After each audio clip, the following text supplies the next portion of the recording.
Before we start, please don't forget to like and subscribe. It started over something as small as a cup of coffee. I was standing by the kitchen counter, sunlight pouring in through the windows, morning quiet all around, and I just said, "Hey babe, can you make me one too?" Amber didn't even look up from her phone. "Make it yourself," she snapped. At first, I thought she was joking, but she pushed back her chair hard and stormed toward the sink, muttering under her breath like I was the enemy. My eyebrows lifted. "All right, what was that?" I asked, trying to keep it light. She whipped around, eyes sharp. "You always do this, Michael. Asking for things like I'm your waitress." That hit me sideways. "Are you serious right now?" I set my mug down, trying not to let the heat rise in my chest. "It's a cup of coffee, Amber." I wasn't barking orders. I was talking to my wife. "Exactly," she said, voice rising. "Your wife, not your maid." "Then act like one."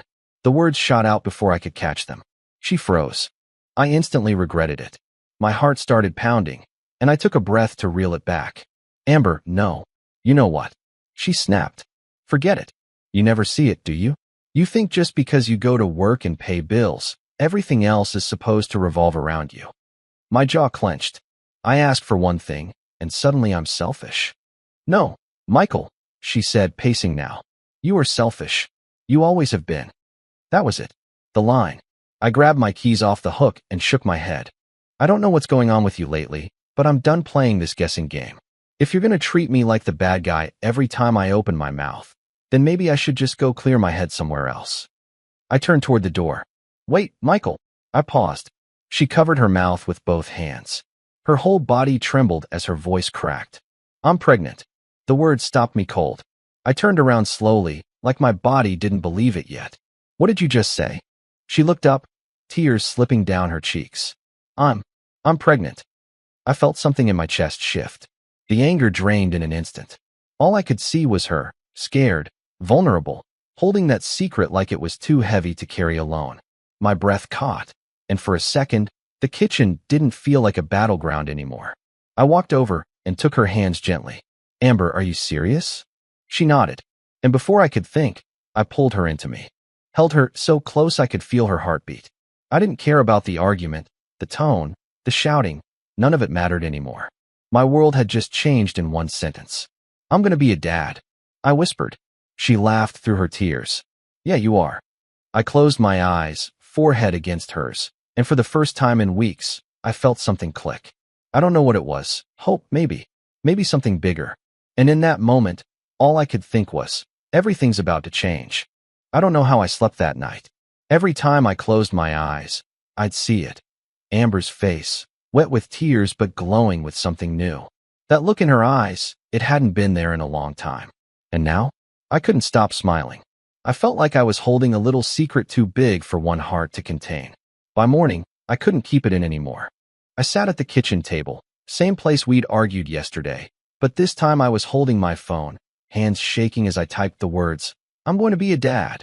Posted it with a big goofy smile and changed my profile pic to match. Within seconds, the likes and hearts started flooding in. Amber walked by with her tea, catching a glimpse of my phone. "Really?" she said, eyebrow raised. "You're posting it already?" I grinned. "Too late. It's out there now. Besides, why shouldn't the world know?" She rolled her eyes but couldn't help smiling. "You're such a dork." "Gonna be a dad dork," I said proudly, taking a picture of my half-eaten toast. Caption: "Fueling up for future diaper duty." At work, it was like I'd walked into a new life. I barely made it to my desk before Jen from accounting popped her head into my office. "Michael, I saw your post. Oh my God, congrats." "Thanks, Jen." I couldn't stop grinning. "Boy or girl?" I shrugged. "We don't know yet. Just found out." She held her hands to her chest. "That's amazing. You're glowing." "Yeah, I noticed that too." My buddy Derek chimed in from the hallway. "Either he's having a baby, or he just got a raise." Laughter broke out. "I'm taking name suggestions," I said, holding up a notepad I'd already scribbled on. "What do you think of the name Hunter if it's a boy?"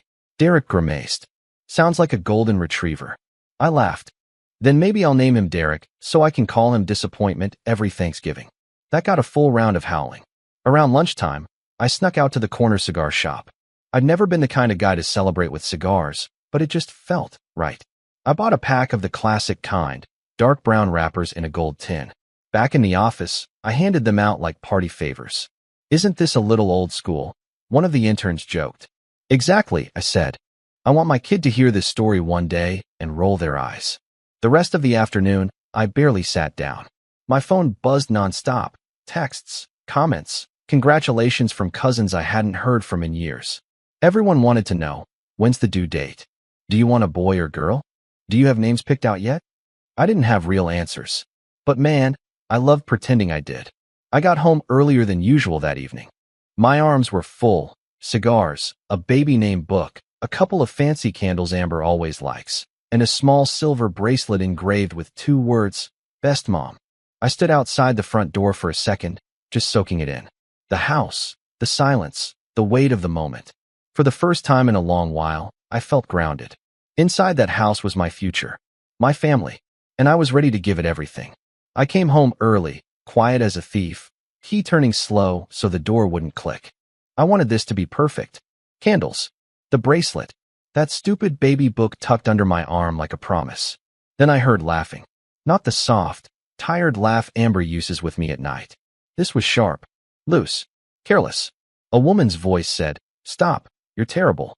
Amber laughed louder. "I'm serious. I'm pregnant by my boss, and my hubby doesn't even suspect a thing." For half a second, my brain refused to process the words. Then the room exploded with laughter. "Oh my God, Amber!" Someone shrieked. "You're awful. Does he really think it's his?" He posted it already. I stepped fully into the living room. Silence crashed down hard. Amber was on the couch, surrounded by 3 of her friends. Wine glasses midair, smiles frozen, mouths half open.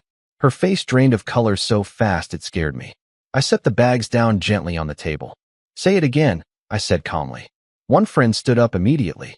"Michael, this isn't." Amber shot her a look. No, it's fine." She laughed nervously, standing too fast.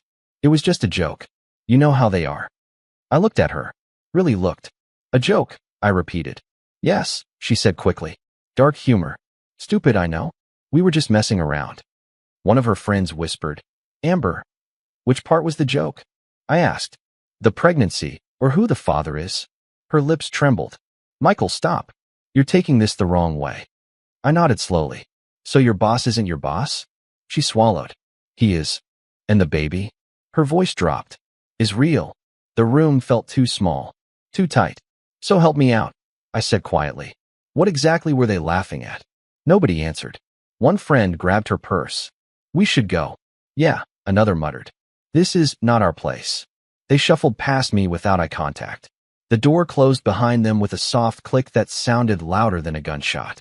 Amber stepped toward me. "Michael, please. You know I'd never." I raised my hand. She stopped instantly. "You let me hold you yesterday," I said. "You let me believe something that made me feel whole." Tears spilled down her cheeks. "I was scared. I didn't know how to tell you." "So you told them instead?" She shook her head. "It's not like that." "Then what is it like?" I asked. She opened her mouth, closed it, then whispered, "It just happened." I stared at her for a long moment. Then I picked up the silver bracelet from the table and placed it back into the bag. "I heard enough," I said evenly. "Michael, I'm not yelling," I interrupted. "That should scare you." She reached for my arm. I stepped back. "This house feels different now," I said. "Like I don't belong in it." "That's not fair," she cried. "I didn't laugh," I said. "I didn't joke. I didn't lie." She slid down onto the couch, sobbing. "Please don't leave." I picked up my keys. "I'm not staying," I said. "And I'm not discussing this tonight." As I walked out, I didn't slam the door. I didn't need to. It was already dark when I got in the car, the streetlights streaking across my windshield as Austin blurred past me. My hands were tight on the steering wheel. Too tight. My jaw ached from clenching it. I didn't call anyone. I didn't think. I just drove. I pulled up in front of a 2-story house in a quiet neighborhood. Perfect lawn, porch light on, the kind of place where nothing bad is supposed to happen. I sat there for a full minute, engine running, heart hammering. Then I rang the doorbell. Footsteps. The door opened. A woman stood there first, early 40s, soft eyes, confused smile. "Yes." Before I could answer, a man appeared behind her. Tall, well-dressed. I recognized him instantly from the company holiday photos Amber used to show me. Her boss. Can I help you? He asked, already irritated. I didn't look at him. I looked at her. Your husband got my wife pregnant. Silence dropped like a weight. The woman's face drained of color. What did you just say?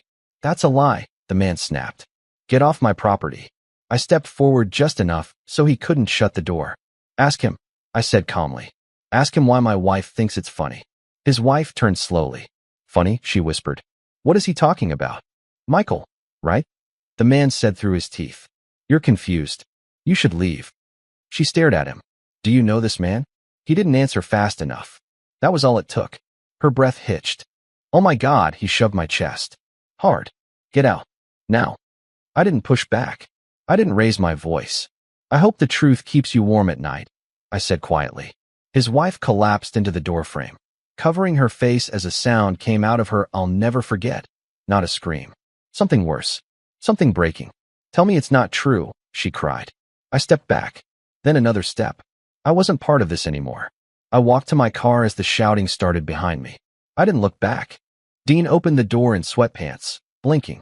Mike? It's midnight. I handed him my keys. Can I crash? He took one look at my face and stepped aside. Couch is yours. I sat down, stared at the wall. You want to talk? He asked gently. No. He nodded. Beer. I shook my head. Dean draped a blanket over me like I was a kid and turned off the light. I'll be here. For 2 days, I barely moved. My phone buzzed. I ignored it. Dean left food on the table. I didn't touch it. On the second night, he sat across from me. You don't have to carry this alone. I finally spoke. My voice felt unfamiliar. I didn't do anything wrong. Dean swallowed. No, you didn't. I closed my eyes. Silence felt safer than words. Dean's backyard had that easy, suburban comfort to it. Cheap fold-out tables, string lights drooping lazily across the fence, the scent of grilled hot dogs lingering in the air. Kids ran barefoot in the grass while neighbors drank lukewarm beer out of red cups. I kept to the corner, nursing a soda, still not ready to talk much. 2 days of silence hadn't made the pain smaller, but it had made it quieter. Manageable, maybe. Dean threw his arm around my shoulder and grinned. You're here. That's a start. I didn't come for the potato salad, I muttered. You didn't come for anything. I dragged you out here. He wasn't wrong. A group of women near the lawn chairs whispered, their eyes flicking toward me like I was some ghost that had wandered into their barbecue. Dean followed my gaze. Ignore them. Who are they? He sighed. Friends of Amber. Sort of. They showed up with Mindy. I knew Mindy. She was one of the ones laughing that night. The whispering grew bolder. Then louder. I just think it's pathetic, that's all. One of them said, not even trying to hide it now. He walks out the moment things get complicated? Amber's the one carrying a child. Another added, voice dripping with disdain. I mean, real men don't run. Especially from a pregnant wife. That was it. I stood up, slow and steady, and tapped my cup with a fork. The faint chimes silenced the party. People turned. Kids quieted. Conversations paused. I looked directly at the women by the chairs. I want to say something, I said. Just real quick. Dean nodded from the grill. Go ahead. I cleared my throat. My voice was calm, but every syllable had weight. 2 nights ago, I walked into my home. Our home. To surprise my wife with candles, a bracelet, and a book of baby names. The crowd was still, and I heard her, laughing with some of you.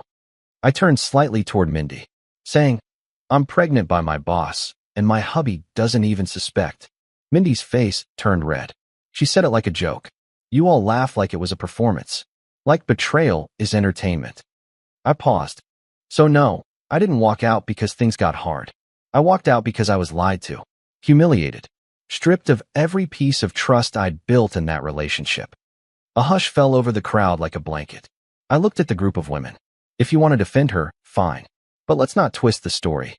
Suddenly, Mindy stormed toward me. How dare you bring this here? She spat, and before I could step back, smack.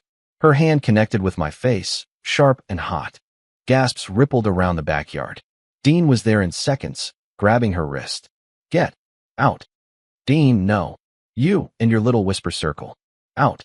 Now. We were invited. And I'm uninviting you, he growled. Take your pity for liars and get off my lawn. The group stumbled, muttering curses and apologies, grabbing purses and drinks as they left. Once the gate slammed shut behind them, no one spoke for a long moment.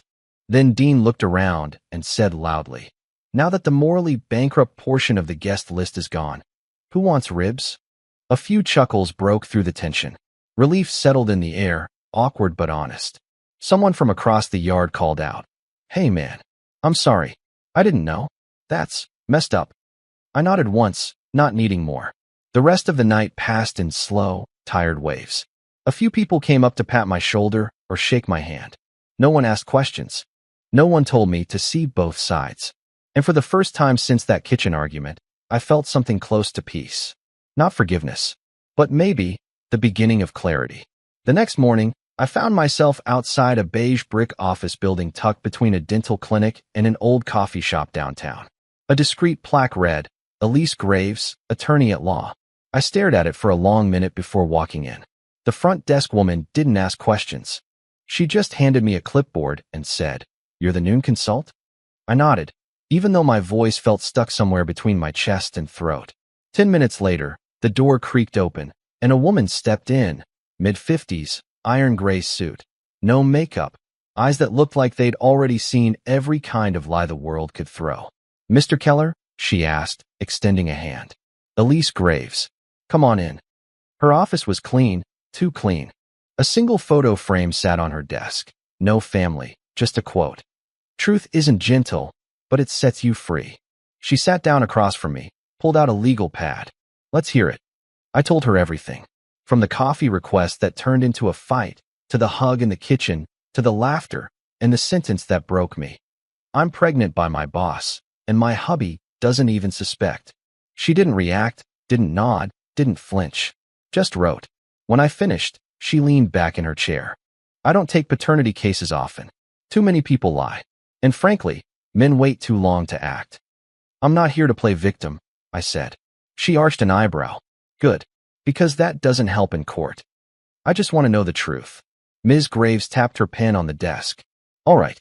First things first. We get access to your travel records, work logs, phone pings, and Amber's prenatal charts."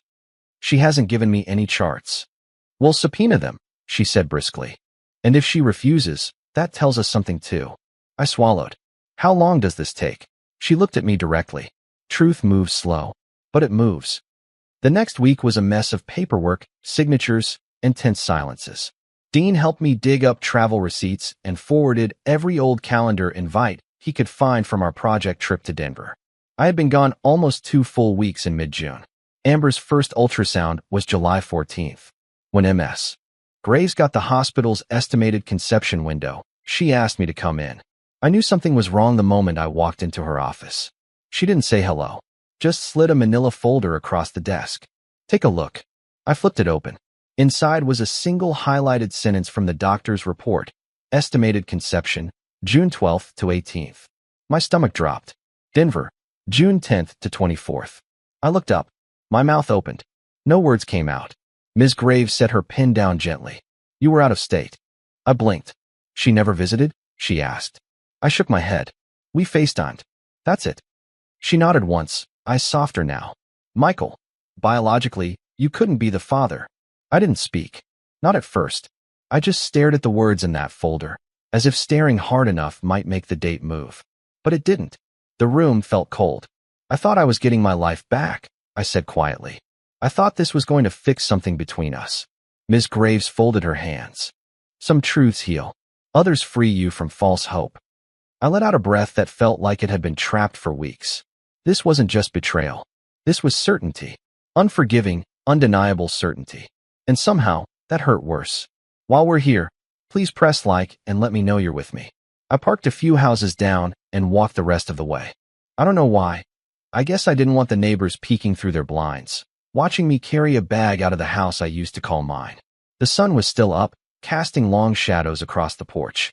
The same porch where we carved pumpkins, where we hung Christmas lights, where Amber once danced barefoot with a bottle of wine in hand on our first New Year's Eve. Now it just looked like a stage where the wrong play had been rehearsed. I didn't knock. My key still worked. But the second I turned it in the lock and cracked the door, she was there. Amber, like she'd been listening for the sound all day. "Michael, wait." I froze, hand still on the knob. She stepped forward, blocking the doorway. Her eyes were rimmed red, but she'd done her hair. Wore the necklace I gave her 3 Christmases ago. Like maybe if she looked like a memory, I'd step back into one. I just need a few things, I said, voice flat. Can we talk? Her voice cracked. Please. Just 5 minutes. I stared at her, then gave a short nod and stepped inside.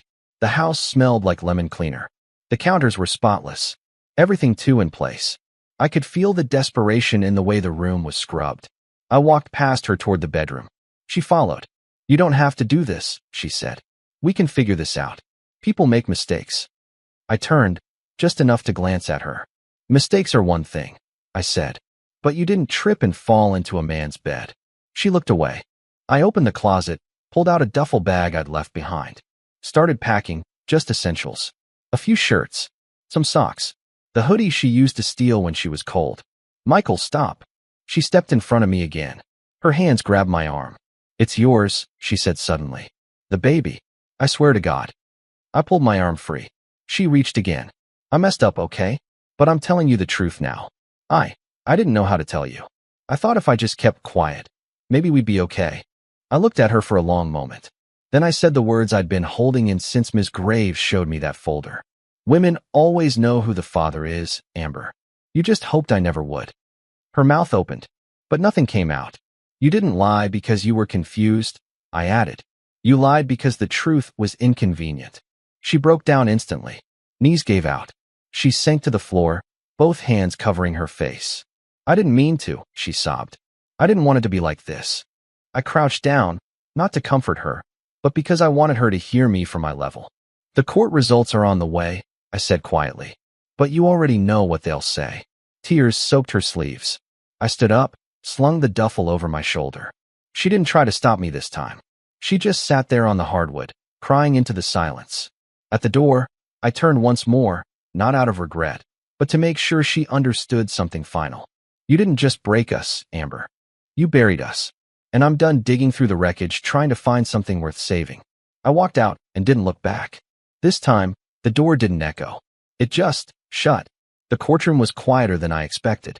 No gavel slams, no dramatic gasps, just the soft hum of ceiling fans and the occasional shuffle of paper. It felt less like justice and more like a doctor's waiting room. Sterile. Measured. I sat with my hands folded in my lap. A man no longer seeking a win, just a clear ending. Amber was already there when I walked in. She looked smaller somehow. Not in size, just presence. Her hands were shaking slightly as she fiddled with the tissue. She didn't meet my eyes. She hadn't since that night. I packed my things and walked out. Ms. Graves sat beside me, flipping through her notes like this was any other Tuesday. For her, maybe it was. Then the judge entered, gray suit, wire-rimmed glasses, a calm tone that had no place for drama. Case file Keller versus Keller. Petition for dissolution of marriage. The clerk nodded. Both parties present. The judge turned to me first. Mr. Keller, you've submitted a timeline of business travel overlapping with the estimated conception window of the child in question. Ms. Graves has also provided DNA timing assessments from medical records. He looked down at the paper again and read. Conception likely occurred between June 12th and June 18th. You were in Denver for work during that time? Yes, Your Honor, I replied. Amber flinched slightly, as if the words stung more coming from a judge than they had from me. The judge turned to her. Ms. Keller, do you contest the timeline? She didn't answer right away. Her lips parted, but no sound came. Finally, her voice cracked through the silence. No, I don't contest it. He nodded. Do you wish to make any statement? She gripped the tissue tighter, already soaked through. I lied, she said softly. I was scared. I thought if I said it enough times, maybe it would become true. I didn't want to lose him, but I already had. The judge gave her a moment, then turned to the paperwork. Both parties have agreed to divide shared property equally, he continued. Mr. Keller has requested to retain only what he personally earned prior to the marriage. There is no dispute over this arrangement. Ms. Graves leaned over and whispered, You sure you don't want to fight for more? I shook my head. I'm not here for her furniture. The judge stamped the file with a dull thud and handed it to the clerk. Divorce granted, he said plainly. Effective immediately. Amber pressed the tissue against her mouth to muffle a sob. I reached for the pen the clerk offered and signed the decree without hesitation. Then I stood, nodded politely to the judge, and walked out. No theatrics, no raised voices, no final parting words. Just paperwork, just closure. Outside, the air was cool, the wind tugging gently at my shirt. I stopped for a moment on the courthouse steps, looked up at the pale gray sky, and let my lungs fill. There wasn't relief. Not yet. But there was finality. And for now, that was enough. Ms. Graves called me 3 days after the ink dried on the divorce papers. I was back at Dean's place, helping him power wash the patio. My phone buzzed in my pocket, and I almost let it go to voicemail. But something told me to answer. "Michael," she said in that flat tone of hers.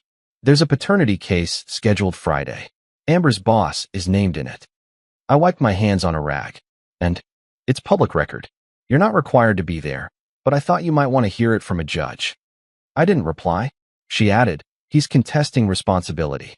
Apparently, he's playing the it could be anyone's card. That sound familiar?" I let out a short breath. Too familiar. That Friday, I walked into the same courthouse. Different courtroom. Same cold lighting. This time, I sat in the back. I didn't wear a suit. Just jeans and a flannel. I wasn't part of the story anymore. I was just there to watch it end. Amber sat at the front with a different attorney, some eager young guy with too much gel in his hair. She looked tired. Not broken.